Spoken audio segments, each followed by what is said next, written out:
Last time on Essentials. So we're, I think, somewhat coming to somewhat of a conclusion, perhaps, or maybe a beginning. And that is, once again, just to get this straight out, and then we're going to jump into a Mishnah I wanted to share with you, which we started to discuss, and that is the following, in no particular order. We got kosher, we got Shabbos, and we have relationships. We're ending it, right? Maybe. Right? Relationships. Now, why am I still on this for a little bit is because of the fact that people didn't get it yet. Yeah?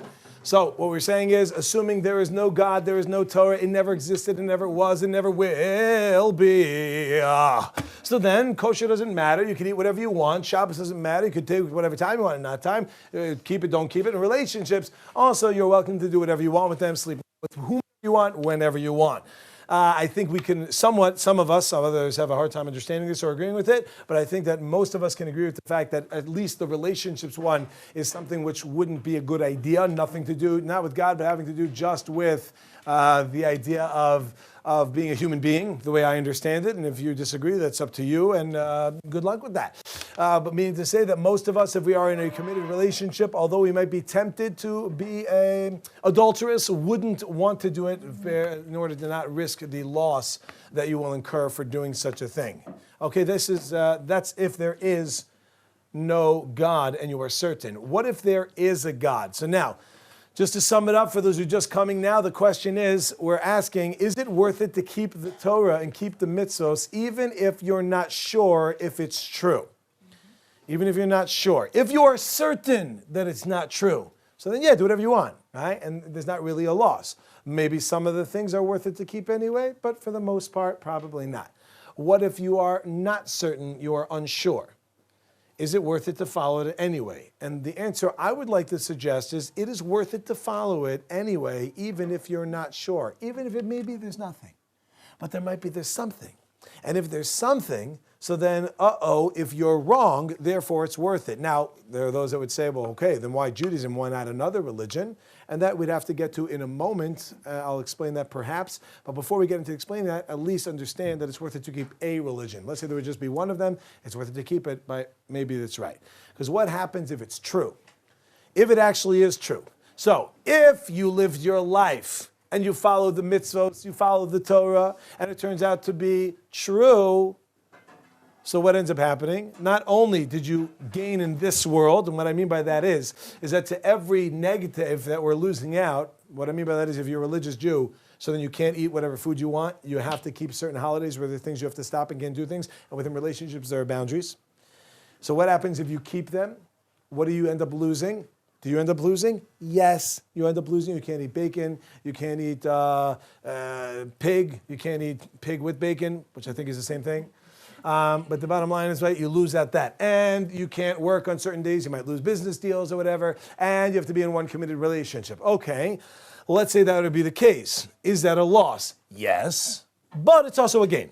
It's also a gain. You learn self-control from this. But okay, but it's more of a loss. Fine, it's more of a loss, but you also gained. In other words, it's not as much of a loss that you didn't gain anything. You get it? If it would be that you lost completely and gained nothing, not gained, but gained nothing, I hear it, but you're gaining something. Self-control, a time to actually think, and a deep relationship where you actually cut something out of it. That's what you lose. What do you gain if it's true? You gain olam haba. You gain unbelievable heaven. Not only did you gain in this world self-control, did you gain a time to think and a deep relationship, but you also get rewarded for it to the nth degree, which you can't describe. So that's what it comes down to. It's a based off what we call Pascal's wager, that it's worth it even if it isn't true on the account that maybe it is true. Does everybody get that point? Mm-hmm. So now, anyone in this room, if you are Jewish, if you're not Jewish, that's another story. If you are Jewish, it would be silly for you not to be following it. Does that make sense? Okay, good. So good luck with that, everyone. Thank you all for coming. Okay, so now is where we get into what I discussed yesterday at the very end, with what we call the cost-benefit analysis. The cost-benefit analysis, and this is what which we started to describe, and we went on both angles of it. And we go like this. Welcome, please. So we got the following. Every one of us in our life are constantly making decisions. And we're constantly evaluating what's the cost. What is it going to cost me to do this? What am I going to gain by doing this? Right? Does everybody see that? Everything you do in your life, you are doing a cost-benefit analysis. Now, what is the biggest problem that I find? And I mentioned it in passing yesterday. Most of us don't know what the real cost of something is, nor do we understand the real benefit. Right? Has anyone here ever said, let's say, I can't think of an example, so I'm going to move on. Next. Now, understand, but let me try to think of something that anyone ever said. It's worth it for me to eat this food late at night. It's late at night, you get home, and you're not really so hungry, but there's a cake there. It was your birthday, and it's still left over a bunch of ice cream cake, and you get tempted to eat it. Has anyone ever eaten it before? No. Yeah? The next morning, did anyone ever feel a little bit ill? I felt fat. What? I felt fat. Who felt fat? Me. You felt fat when you had it. I hear that. Good luck with that. There's always the elliptical. Okay, so the bottom line is what? How do we feel? We feel fat, we feel bloated. We don't feel good, yeah? Now, it depends how much you have of it. I mean, you have. You know what I mean? You ever have a thing where someone goes and they have like cake, you're like, can I just get a little sliver? I just want like a little sliver. So they cut a sliver, and when they cut the sliver, you take the rest of it. You're like, thank you, right? And you go and you eat it. Eventually, you might as well do that because that's what you're going to do. You're going to keep having slivers till you finish the whole thing, yeah? We go ahead and we made a cost-benefit analysis. What is it going to cost me to eat this cake? I'm going to feel sick in the morning. What am I going to gain for eating this cake? I'm going to gain immediate pleasure right now. Which one is more worth it? The answer is no. Doesn't depend. I'm giving you a case, and we're going to work it backwards. The case was, you ate it. The next morning, you felt sick. That's the case. Now let's rewind. You're about to do it. Cost benefit. It's going to cost you. You'll feel sick in the morning. You're going to gain the pleasure for this moment. Which one wins? I don't want to know in reality in terms of which one should win. The pleasure. Of? The moment. Come on, people. You might die in the middle of the night. You might die in the middle of the night, therefore eat everything. Yeah? Which one wins? I would say the pain doesn't cancel out the pleasure. Oh, it doesn't cancel the pleasure, for sure. The pain does not cancel out the pleasure. The question wasn't, does it cancel it out? It was there. Pleasure wins. The question wasn't, does the pain cancel the pleasure?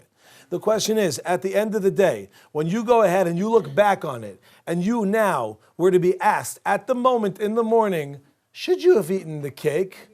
What would a person say? The answer is, now it depends. There are times when I've had, personally, because I diet, and we discussed this. I don't look like this for nothing, okay? It's because I haven't been dying in a while. But the point is what? Is that a lot of times I will be on a diet, but I will give in to my temptation, and I will eat a sweet, okay? Or two, or three. Or I'll leave over one or two and eat the rest, yeah? But the point is I'll eat it. Afterwards, what do I feel like? It depends. Sometimes I feel like, oh, that was so not worth it. I have a stomach ache. It's just, I just don't feel good. It wasn't worth it. Other times I'll say, gosh, I have a stomach ache, but it was worth it. That was worth the stomach ache, right? We have certain things that we say. Is that right? For the most part, though, I will tell you personally, and everyone in your own life, you're welcome to, this is your own personal feeling on this. For the most part, me, when I wake up, I say, why did I do that? I shouldn't have done it. Has anyone ever done that before? For those people who say, I shouldn't have done it, then why did you do it? More? You didn't fully appreciate what the cost was. Did everybody get that? When you made your cost-benefit analysis, what you said was, I'm going to gain pleasure, I'm going to lose, okay, I won't feel so good. But the next morning it wasn't, I didn't feel so good, it was like, I feel terrible. And if you would have put it to the equation at the moment before you ate it, how you really would have felt, what the cost really would have been, then you never would have done it. Does this make sense? Yeah. And that's what I mean to say that most of us don't live our lives according to real cost-benefit analysis. This person goes, okay, so I won't follow the Torah, so I'll get hell. Fine, I'll go to hell. What's the big deal anyway? What? What's the big deal anyway? I saw this kid. There's a kid who put on YouTube. You can find it if you want. I mean, it's a video on YouTube, right? It shouldn't be hard to find. It's only about 1 billion of them. Maybe $1 trillion now. This one kid gets up and he says the following. I was asked to come to this community to speak, to rebuttal this kid. And I didn't go, mainly because I just didn't do it. But the second reason, which I use as an excuse, is because it would have been pointless. And that is true, but it wasn't an excuse, but it's true. Why? Because he was a kid. And I don't mean age wasn't necessarily the issue, but the maturity level was. And he wasn't really thinking. One of the things he says like this, there can't be a God. Because what about the Holocaust? Right? This is a big question people like to ask. What about the Holocaust? My response is, what about it? It was bad. Okay, it's terrible. I don't know what to answer. Why you would have done it, but it doesn't take away the fact that there is a God. It's just, oh no, that's bad. I don't know how to reconcile it. I don't have an answer. But it doesn't uproot and negate the whole concept. People going to use that as their excuse to get it. I mean, as a... Okay, so people go ahead, and then what happens? And they feel better about themselves that they don't have to follow it anymore because of now I don't have to follow it because it's not true. How do I know it's not true? Because a bad thing happened. This is like Christopher Hitchens when he speaks of anyone who watched him before, and he deeply bothers me when I watch him because he's, if you know what I'm talking about, he's a debater. Now he's dead, but he used to debate a lot, mainly Christianity, which I don't know why he wasted his time with that. But the idea is, what if you want to debate? Let's debate Judaism. The idea is what ended up happening. He goes ahead, and Christopher Hitchens goes, "I'm ready," and he goes ahead and he says, and he has his argument about circumcision. He says, you know, it can't be that God, what a horrible thing. God would go ahead and make circumcision? There's no way it's true because that's just cruel. Therefore, either God didn't say it or there's no God. My response is, why? Just say God is cruel. What's the problem? We make assumptions and we build cases off things, which, where are you coming from? Just because that's the case. And they're going, we justify them when we feel better about them, now we no longer have to do it. So this kid goes and says, there can't be a God, the Holocaust. And if there is a God, and I'm going to go to hell for not following him, it's worth it to go to hell and not follow what he's going to tell me to do, that God. And I was thinking in my head, and I even verbalized it, are you an idiot? If the mafia came to you and they said they wanted you to do something, and if not, you're going to be swimming with the fishies with 2 broken legs. You understand what I'm saying? 2 broken legs. But we're going to give you oxygen that will ever so slightly cut off to make you feel like you're suffocating, but then put it back on. But then shut it and turn it back on. You hear me? Bada bing, bada bing. Johnny, go do what you got to do. Got to do. You know what I'm saying? Forget about it. Who in the right mind would say, it's worth it for me to be in that situation and not listen to you? You an idiot. 10 seconds of it, you'll be begging for him to take you out of there. Did everybody get that? Cost. Do you know what the cost is? But I thought in Judaism there's no hell. I'm sorry to have to be the one. Maybe you picked the wrong day to come. But there's certainly something called hell. What that means is, it's a tremendous amount of pain that one goes through. What's the pain? I've heard many different ways of explaining this. This is what we call a Gemara. A Talmud has in here the oral Torah. I heard once that hell is a podium with a Gemara, and you're stuck to learn it. If you learned it during your life and you understood it, it's heaven. If you didn't enjoy it, it's hell. Okay, many different examples of what hell is, yeah? But they did nonetheless is in the many different descriptions of the pain. But it's pretty intense. And we've discussed in the past, I don't know if anyone was here about this, well, why we got to do that, how terrible that is, what's going on. The answer is this is just a reality. And I like the way it's put, it's a consequence. It is what it is. What do you want to do about it? When a person goes ahead, what is hell? I think more appropriately, people like to call it purgatory, right? In other words, it's a cleansing process.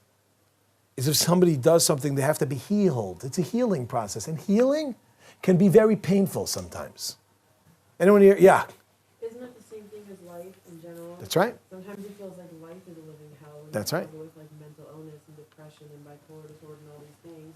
And then you have to heal yourself, and that's purgatory in some. So then once you heal here in lifetime and you're happy, and let's say you follow Torah or you follow Shabbat and kosher and all these things, and you still battle this, when you fully healed in heaven, when you die, because you kept the Torah or because you have to work on your own spiritual self? Yeah, well, you're just doing a big word there, spiritual. Mm-hmm. The examples you gave until you said spiritual were physical. And that's the idea of, well, yeah, we have to overcome certain physical things. But we also have to be able to be careful about our spiritual things and make sure that they're healthy as well. We have to be physically fit, and we have to be spiritually fit. We have to go ahead and we have to work on ourselves and grow in terms of our physicality. We have to be careful in terms of what we eat, how we behave, the way that we think, our thought processes. If it requires certain medication, if it's certain chemical imbalances, then we have to be on top of that. And the same thing is true in terms of our physical. Same thing is true for our spiritual. Person goes ahead, and to bring it clear like you brought it out, a person has a physical ailment. Does anybody here ever had a broken bone? Anyone? Did anyone ever have a broken bone that's set improperly? And you had to have it broken again? Yeah, you had that? What was it like? Was it pleasurable? Okay, thank you, you answered that, because it would have been very awkward. Okay, the answer is, well, not pleasurable. I took my daughter, she is now 3. When she was younger than that, she broke her hand. She broke her hand, and it was actually, I don't know if it's cute, but I went to the hospital and I saw a friend of mine who, he knows me, he's 2 years older than me, he knows me, we know each other our entire lives. And we were both bringing our daughters, who had just both broken their arms, to the same hospital, to the same doctor. It was like, hey, and when he came, we're like, how you doing? How you doing? Oh, you go first. And we were there, and the doctor's like, who's next? And really, he was next. And he goes, oh, you can go. He's like, I'm like, no, you were here. It's your appointment. He's like, yeah, but you got here before me. The doctor's like, I don't care who. Someone get in here, right? And I'm like, who was in? And it broke. But his daughter, unfortunately, broke her arm in a way that they had to reset it. She's 7 or 8 years old. And the doctor had to break her arm again, literally break her arm, snap a bone in order to have it reset. Very painful, traumatic experience. But the reality is, if it's in that case, it needs to be fixed. If it needs to be fixed, you have to set it. Is that painful? Yes. A person's soul is like that. We have different punishments in Judaism. They're called punishments, but again, I like it a lot better, called consequences, effects of the way that we behave. We have something called flogging, right? In the Hebrew, it's called malchus. We have the 4 death penalties: hereg, sreifa, chenek, and skila. Right? We have decapitation, strangulation, stoning, and pouring molten lead down your throat. These are little things which I read to my kids before they go to bed. And the idea is, and if you don't go to bed, bring in the hot molten lead. Anyway, the idea is understand that these are things that when a person hears about this in Judaism, they think about, what? That's horrible. What kind of religion is this? You sadistic, sick, can't believe it. Why is it any different than if you go to a doctor, you go into an emergency room, and you see what they're doing when a person goes through a traumatic experience? It's not different. It's the same thing. And the level that a person does requires a certain atonement, requires a certain fixing. So therefore, to answer, do we believe in hell? The answer is, what are you talking about? Look at life. Just like in life, there's a reality of a physical reality. There's also a spiritual reality. And therefore understand that if we don't do it, what's going to be? Oh, who cares? Because if that's the type of God, then... Are you kidding me? I love when people say, like, God was mean to me, therefore I'm not going to follow his Torah even more. Wow, you showed him. You really got him. I think you should also cut off your arm. That will really get him, because that's essentially what we're doing. Did everybody hear this? Now, this maybe is what we call bastante intense, maybe a little bit too intense for some of us to hear, so I'll say it differently. Judaism is lovely, everything is so nice, and go on with your life and not know truth. But let's talk about truth for a second. Understand there's a reality going on here, and I know it scares people and it frightens people, but sometimes you gotta get scared and frightened, and don't like me, hate me, have a vengeance against me. At least one time in your life, hear truth. And understand that there's something deep going on here. Why? This is serious. We're not playing games here. Person goes ahead, they get a job in a big corporation, and they go and they sorry, you messed up, you're fired. Why? I don't understand. Give me another chance. Understand, this is the big leagues. This is the real deal. We don't mess around here. Understand that the most obvious to be if you're working in as a doctor, you're working helping somebody, a patient, and you accidentally kill them. Sorry? It doesn't work like that. There's repercussions. Therefore, people understand, this is what we call, again, getting back into Pascal. Pascal's idea is that even if Christianity is wrong, it's still worth it to keep it. Even if there is no God, it's still worth it to keep it. I agree with him. The only problem is I think he got the wrong religion. Now the question is, so how do you know Judaism? How do you know Judaism is the right one? How does one know? What is the checklist, as was asked yesterday, to actually find out if the glove fits? How do we know that it's true? So, I mean, this is a classic argument already, and it's a classic discussion, but I'm going to share with you at least for a couple of minutes, and we'll see how it goes. Probably end up being a couple more than just a couple of minutes, so let's understand the following. Before we get into it, I need to just give a little introduction to what we call knowledge. There's 4 different categories of being involved with something. One of them is called society. Another would be called faith. Another is called belief. Another is called knowledge. Now, you may disagree with my definitions of these things, and that's fine. Change the definitions. That's what we call semantics. We have to be working with a model here that we're on the same page. Does everybody get that? Are we good? Okay. You know, one of those general questions when you say, does everybody get that? But no one's really listening to respond, right? Okay, good. So we're all good. Let's take a look. Number 1 is society. What's society? Society means you didn't really make any decision. You just did whatever society did. Get it? Yeah, you live in New York, you like the Knicks. That person goes there and they grew up in a home of Christianity and they're Christian.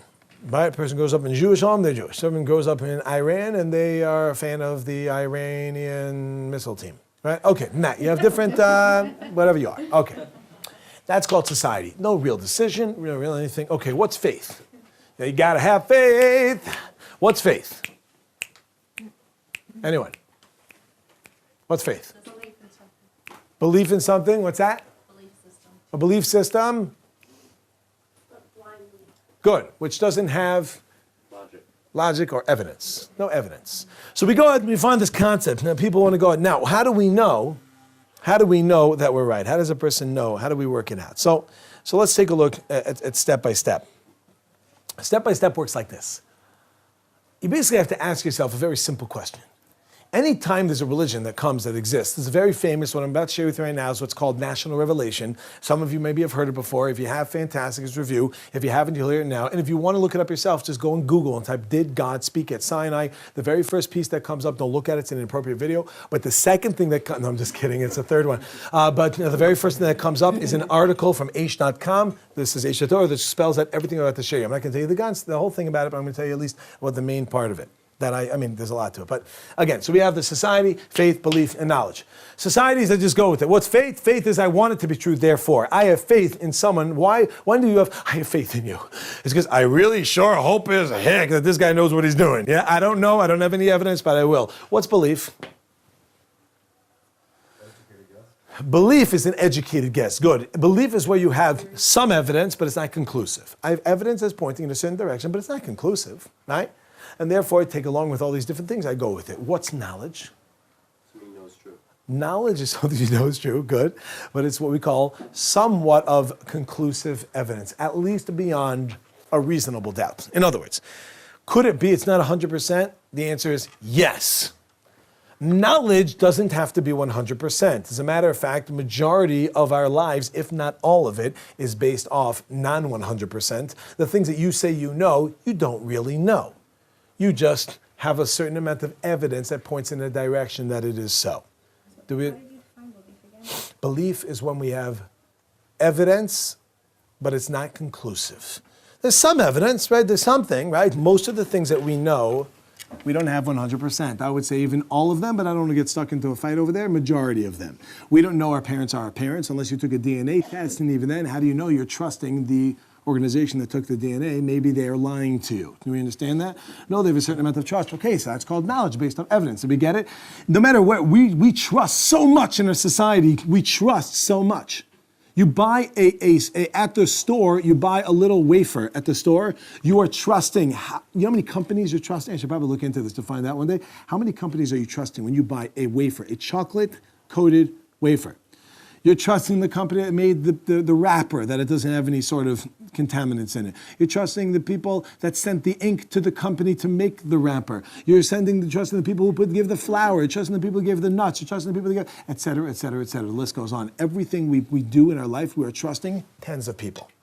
Do we know that's true? No. And a lot of times it's wrong. And a lot of times it's poison. And a lot of times people die and there's recalls. Why? Because... Say again, okay, right? And a lot of end up in these things. But then we find we trust. We don't know, but we call it knowledge. Is that right? Knowledge is when we have a certain amount of evidence showing a certain direction. Is that good? So far, so good? Okay. Now we take a look and says, what's one of the biggest forms of evidence that we have in this world? What's one of the biggest forms of evidence that's used? If you want to take a look what I mean, when is evidence usually used? In a courtroom. What's one of the biggest forms of evidence would be eyewitnesses. It is taken so seriously, eyewitnesses, in the American court system that sometimes you can indict and convict a person of one eyewitness's vague account. You guys know what I'm talking about? How many people were sent to prison falsely, incorrectly? They were accused, even though they were innocent, because of the fact that there was one witness that said a vague statement in passing while they were drunk. It's like a crazy thing. And they have so much things that are going on now, people that are getting at now because of DNA, that they go and they found afterwards that really the guy had nothing to do with it. He wasn't even there. Crazy things. Eyewitness. That's one eyewitness. What if there were 10 eyewitnesses? What if there were 30? What if there were 100? What if there were 1,000? What if there were 10,000? That would up the ante a little bit, right? That would make it from beyond a reasonable doubt to probably we would call beyond a shadow of a doubt. That this has got to be true. There are just so many witnesses.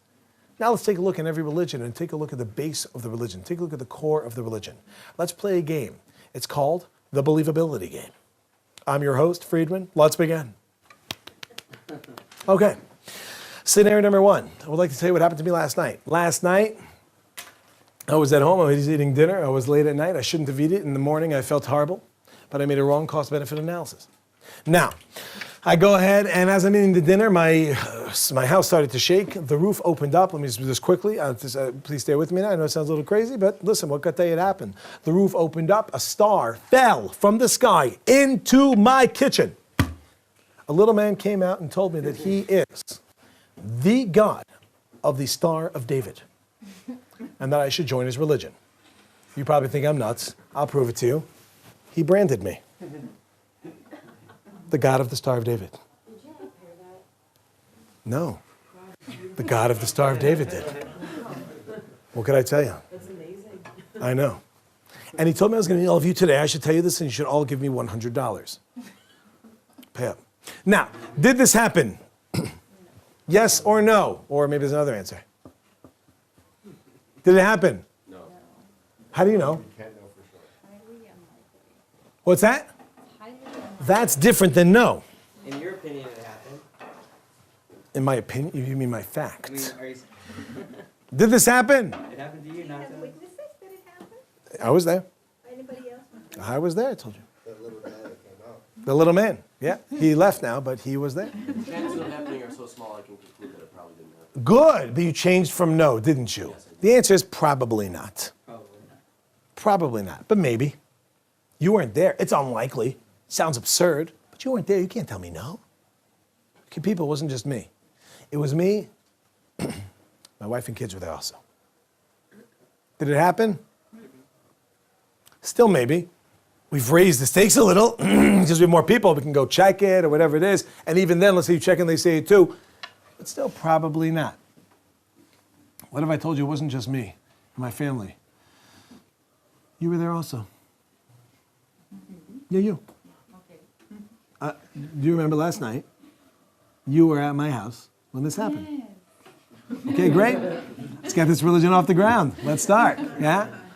Did it? Were you there last night? Yes. Okay, that's going to work well. Did it work? Were you there last night? I was not there. You were not there? Yes, you were. Were you there? No. No. Were you there? Were you there last night? Sure was. Gosh, you guys, I got a bridge to sell you afterwards, yeah? Now, people, does everybody get that I can go ahead and I could tell you about something that happened to me, and maybe it happened, maybe it didn't happen, probably not. You're not going to change your life off it. But as soon as I start saying that something happened to you, does that change the game a little bit? Yeah, it makes it worse for you. You were there last night. Yes or no? No. Why didn't you say unlikely, but yes? I have no memory in memory. Good. So in other words, you now know I am a liar. Yeah.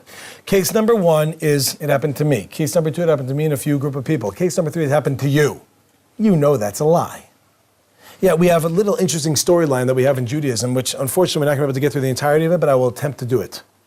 That what happened, the entire Jewish people, not just one, not just two, but 3 some odd million people experienced God speaking with them, saying, I am the Lord your God, Anochi Hashem Elokecha, that brought you out of Egypt. Don't have any other gods upon me. Moses, Moses, come up to the mountain.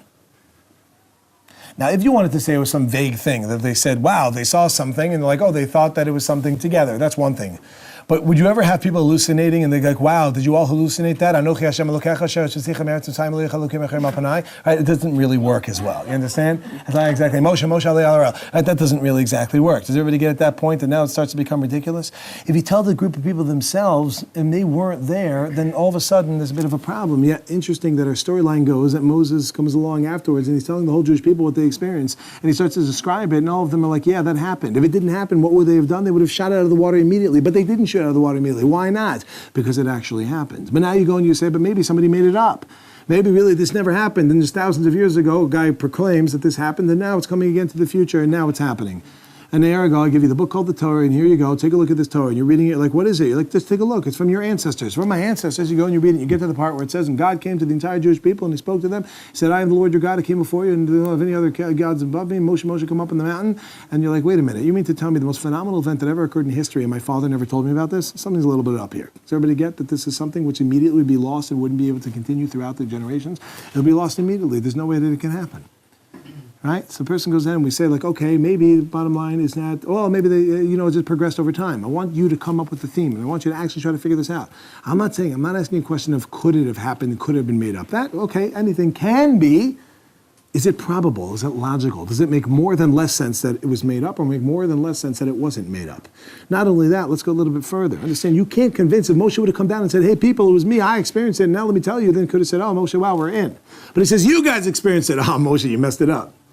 Yeah, now you told us, that's a lie. We know it's a lie. We weren't there. We didn't experience it. But apparently they actually did experience it. Because he goes ahead and he tells them a little bit more than just that. And you have to go ahead and now pass this on to your children, your children's children. To understand the day before you stood before Sinai, us, all of us here that we experienced, he didn't go and say, hey guys, remember when he said, Zachor, Tiskor, make sure that you remember this event that's occurring. Make sure you pass this on and teach children well. They will and there's what happens. They go out and teach on to your children and keep this idea continuing throughout the generations. And interesting, which is one of the major holidays which is kept by most Jews today, even if you're secular, called Passover, which is the day where we go and we pass on the generations, where we pass it on. Why is Passover the one that's kept? If anything, let's keep something else. And keep Purim. You know what I mean? Get hammered, right? And they do that anyway the rest of the year, so why not do it also on Purim? And it says, well, the concept is why we go and do this, because it's the most important holiday in order to pass on the Jewish continuity and Jewish tradition.